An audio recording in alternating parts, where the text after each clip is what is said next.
In 1991, hikers found a body frozen in the Alps, 5,300 years old. Preserved so well, scientists could still read his skin, and his skin told a strange story. 61 separate tattoos, lines, crosses, nothing decorative about them. No animals, no symbols, no art in the way you'd expect. Just simple marks, clustered on his knees, his ankles, his lower back, exactly where his joints were worn out from a hard life. Researchers now think these weren't decoration at all. They think they were medicine, an early primitive form of acupuncture tattooed straight into the skin, 2,000 years before acupuncture was supposedly invented in Asia. Meanwhile, around the very same time, in Egypt, archaeologists found tattoos doing something completely different. Not medicine, not pain relief, status, power, identity. So, which is it? What did ancient humans actually use tattoos for? Turns out, that's the wrong question entirely. Let's get into it. Stick around for this one. Two completely different stories. Same era, same species. Let's start with the body itself. Everyone calls him Otzi, found in the Alps, on the border of Italy and Austria. Carbon dating placed him at roughly 3,300 BCE, the Copper Age. He's Europe's oldest known natural human mummy, preserved by ice almost immediately after he died, then untouched for 5,000 years, which means his skin survived in incredible condition, including the tattoos. In 2015, researchers mapped every single one using multispectral imaging. They found 61 total, 2 more than previous counts. A cluster on his chest had been completely missed until then, made from small cuts in the skin, rubbed with charcoal-based pigment, not drawn with a needle puncturing in. Carved, then filled. A painful, deliberate process, not something done casually or by accident. There's a detail about Otzi's discovery worth knowing before we go further. He was found completely by accident, by 2 German tourists in 1991. At first, everyone assumed he was a modern mountaineer who died in an accident. Police were even called to investigate what looked like a recent death. It took scientific testing to reveal his body was thousands of years old. Not a missing hiker. The oldest natural human mummy ever found in Europe. Not a soldier, not a climber, not anyone from this century at all. That accidental discovery is the only reason any of this evidence exists at all. Now, here's where it gets genuinely interesting. The placement. Here's the thing about that placement. It wasn't random at all. Not scattered. Not decorative. Not placed wherever happened to look good. Researchers compared the tattoo locations to a completely different medical system. Traditional Chinese acupuncture points mapped onto the human body. The overlap was almost too precise to be coincidence. Around 80% of his tattoos sit on or near recognized acupuncture points. Points still used today to treat joint pain and rheumatism. And Otzi's body was already full of exactly those problems. Researchers found significant wear in his knees, hips, and lower spine. Arthritis. The kind that comes from decades of walking steep mountain terrain. One tattoo cluster sat on his ribcage, far from any joint at all. Researchers suspect that one may have targeted chest or abdominal pain instead. Tests later found he likely suffered from whipworm, an intestinal parasite, which would have caused exactly the kind of abdominal pain that tattoo cluster sits over. If this interpretation holds, it rewrites the history of an entire medical practice, pushing the roots of acupuncture back 2,000 years earlier than believed, and moving its likely origin from Asia to the heart of the Alps. There's a fascinating follow-up to the acupuncture theory worth knowing. Tattoo artist Colin Dale actually tested the idea on a living volunteer, working with practitioner Johann Reinhard, locating real acupuncture meridians on the skin, then tattooing directly onto those exact points, recreating Otzi's method. The volunteer reported real, noticeable relief from chronic joint discomfort afterward. That's not scientific proof. Otzi's culture understood acupuncture formally, but it does show the placement wasn't random, even by modern medical standards. Whatever Otzi's people called it, the logic behind it still holds up today. Now let's cross the continent to roughly the same point in time. 2 mummies housed quietly in the British Museum for over a century, known simply as the Ghibelline mummies, after the site where they were found. Nobody noticed anything unusual on their skin, not for over 100 years. Then, in 2018, researcher Daniel Antoine used infrared imaging on them, and dark smudges on the skin suddenly resolved into clear images. On the male mummy's arm, a wild bull and a Barbary sheep, both animals known for strength, horns, and danger. On the female mummy, a row of shaped symbols across her shoulder. Researchers linked that exact motif to objects shown in Egyptian ritual art, possibly a curved ceremonial baton, a symbol of status and ritual power. These weren't random doodles. They were specific, recognizable symbols. Not scribbles, not accidents, not marks made without thinking, dated to between 3,351 and 3017 BCE, almost exactly Otzi's era, making these the oldest known figurative tattoos anywhere in the world. Let's slow down on the Egyptian female mummy for a moment, because her story matters too. For over a century, she sat quietly in storage, completely unremarked upon.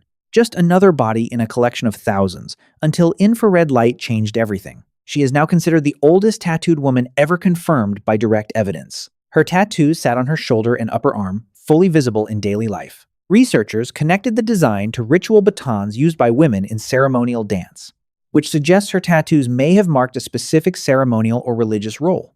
Not just decoration, a visible credential worn permanently on her own body. Here's a detail that quietly broke an old assumption in Egyptology. For decades, scholars assumed only women were tattooed in ancient Egypt, based on later mummies and figurines that showed tattoos exclusively on females. The Gebline male mummy broke that assumption completely. Researcher Renee Friedman called it a real game changer for how we see this practice. Here's what that game changer actually broke. 100 years of assumption. Not a small correction. Not a minor footnote. Not something easy to ignore. Strong, dangerous animals on a young man's arm sent an obvious message. Bravery.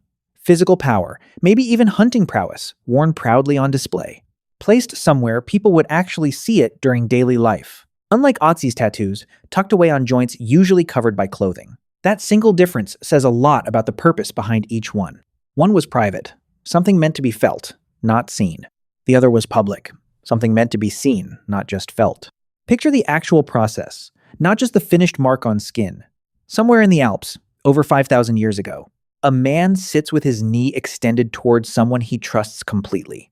This isn't a stranger's job. This requires steady hands and real trust.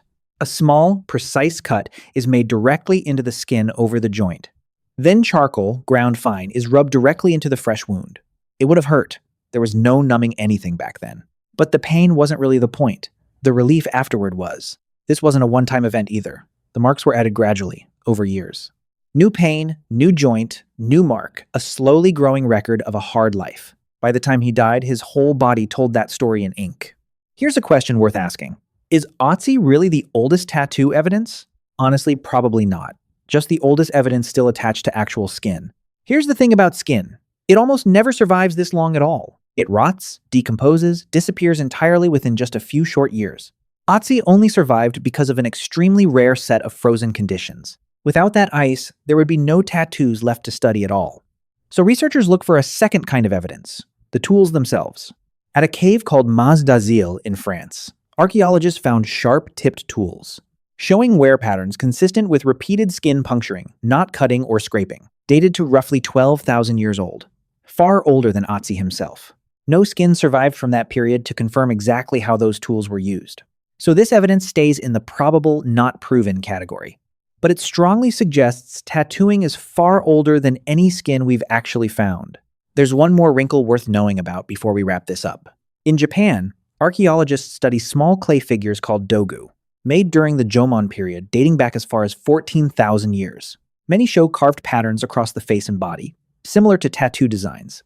Some researchers believe these patterns represent real tattooing practices of that time. Again, no actual skin survives from this period to confirm it directly. But artifact after artifact, from completely unrelated regions, keeps pointing the same direction. Humans marking their own skin far earlier than we can fully prove, and far more widely across the world than most people realize. Same rule as always, let's not stop at the exciting headline. The acupuncture theory for Otzi is widely cited. It's not universally settled. Some researchers argue cultural and symbolic meaning could explain the same pattern. A tattoo over a sore joint could mark status or identity, not just treatment. There's no written record from Otzi's culture to settle the question directly. His people left no texts explaining what they believed these marks did. The Egyptian interpretation carries its own uncertainty too. Researchers are inferring meaning from animal symbolism and comparable art, not from a direct explanation written by the people who wore them. Both interpretations are well supported by physical evidence and expert consensus. But well supported and definitively proven are still two different things, which is the honest shape of working with 5,000-year-old skin. Here's the thing worth sitting with. Maybe this was never an either-or question. Not medicine versus meaning. Not healing versus status. Not one or the other. Even Otzi's own researchers admit this directly in their analysis. One specifically said, "A therapeutic purpose doesn't rule out cultural meaning too. A tattoo that eased pain could still mark him as someone respected. Maybe a healer in his community, or someone who endured real hardship." The Egyptian tattoos likely carried layers too, beyond pure decoration. The British Museum itself noted they may have signaled status, magic, or protection together. Modern tattoo cultures studied around the world show this same layering constantly. Healing, belonging, status, protection, often stacked into a single mark. So the real answer to what we're tattoos for might just be everything at once. There's a quieter angle to this whole story worth sitting with. Otzi didn't choose his tattoos for an audience. Most of his were hidden, tucked under clothing, on joints nobody but him would have felt the pain of. That changes how you read the whole act completely. This wasn't a performance for other people. It was a private, ongoing practice. Something done for himself, repeated over years, regardless of whoever saw it. The Egyptian tattoos sit on the opposite end of that same spectrum entirely. Bold, visible, built specifically to be seen and understood by other people. One end is deeply personal, the other end is deeply social. And somehow, both impulses lived inside the exact same practice, at the exact same time. Maybe that's the part of this that still feels the most human. We've always marked our skin for ourselves and for everyone watching, all at once. Did humans ever actually stop doing this? Honestly, not really. Here's the thing that never actually changed across 5,000 years of history. The locations changed. The tools changed completely. Charcoal and stone blades became ink and electric needles. But the underlying reasons barely moved at all.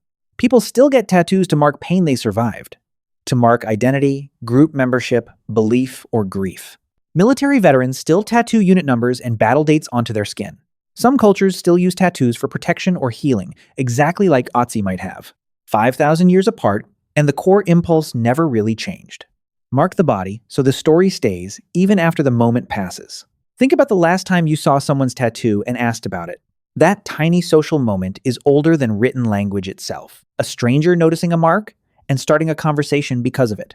Otzi's tattoos couldn't start that conversation. They were hidden, private, just for him. The Egyptian bull tattoo absolutely could, and almost certainly did, constantly. Two tattoos, same rough era, completely opposite social lives. So what did ancient humans actually use tattoos for? The honest answer, whatever they actually needed at the time. For a man in the Alps, in constant joint pain, it was medicine, tattooed straight onto the exact points that hurt the most.